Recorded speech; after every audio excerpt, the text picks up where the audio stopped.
a tá sa volá opera, kde by ste mali vytvoriť nejaký ten príbeh, to si povieme, že aký, a to všetko je keby v inscenovanej opere. Čiže spievať vlastne operne. Otázka je, že o čo by ste chceli počuť ten príbeh, alebo čo by to malo byť. Môže to byť nejaká bežná situácia, neviem. Zeman na poslední flašku Becherovky. Ako? Zeman na poslední flašku Becherovky. Zeman pod poslední.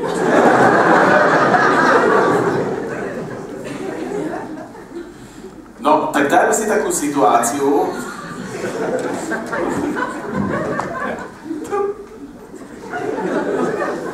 Zemana môže ako? Čo bude Zeman? Hej? Alebo ako jedinej tady umiem, hej. Samozrejme rukou, hej. Tak dajme si postavy, že dajme si nejakú postavu, že dajme si, keď to tak je to aktuálny, tak dajme si zase nejakú krčmu. Dajme si Zemana, hej, ktorý prichádza do krčmy. Máme Boha nad 20% alkoholu, malého božtíka. Prosím. Malého svatýho, 20% nad 20% alkoholu. Andílek. Jestli je alkoholu, tak tohle by nebylo, ne? Co se teďka děje? A to rovno časné. Čiže skúsme nejakú mytickú postavu tam do toho dostať, ktorá príde a nejakým spôsobom bude riešiť situáciu. Mytická postava? No, tak. Barkanová. A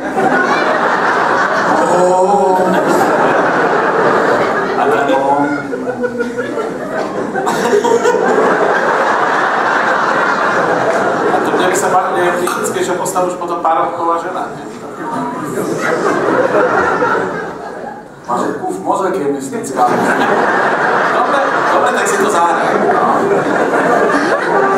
Zahrajú panu. Tak jo.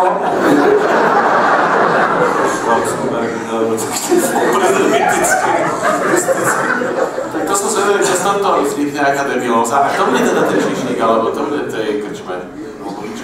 On je Schwarzenberg, říkal. Áno. To je pekná krčma. To si bude od spoda.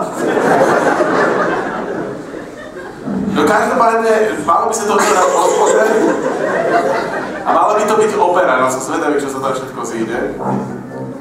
Já tady nemám roli, ale mě to nevadí. Ale ne, tak by si mal byť ten výčepník. Jo, vole, jasně.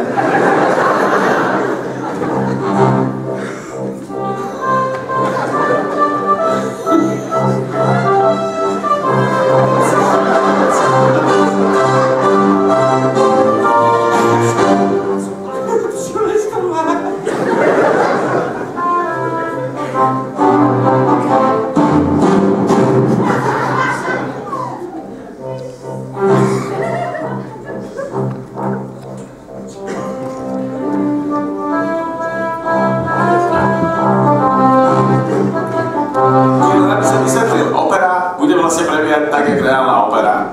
Dokonca ak som na to...